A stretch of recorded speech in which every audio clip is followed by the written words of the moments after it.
It's a second marriage for Bob and Donna. Donna experienced some serious bouts of depression following the death of her son, and Bob had a history of bipolar depression prior to their marriage. There were times when I would have an excessive amount of energy, couldn't sleep well. I recall very vividly, we had gone to bed about 11:30, and about 1:30 I awoke, really couldn't get back to sleep. And then I realized I had never seen the sun come up in Tijuana. So I drove away without saying goodbye to any of my family, rented a car in San Diego, a convertible yet, drove across the border, and at Agua Caliente, January of 1986, I watched the sun come up. And you can just imagine the surprise my first wife had when I drove up at about 8:30 in the morning in this new car.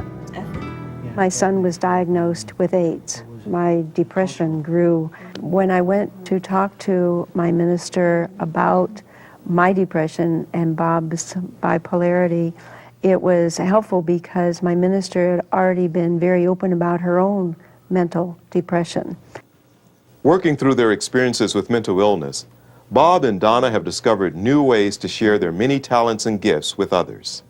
The whole concept of fellowship and the connectionalism I have found in my church has been extremely important because there's just a world full of need. At our annual conference, there's a video production task force that videotapes all the plenary sessions and all the worship services of our annual meeting in June. There's a great sense of service and working with other Christians. It's been a really joyous journey because we went through all this together. By reaching out in recognition that we are bound together by love and pain, both the families of those with a mental illness and the congregational family will be touched by grace. Let this be our prayer. Let this be our prayer. Let this be our prayer. Just like every child. Just like every child. Need to find our place. Guide us with your grace. Give us faith so we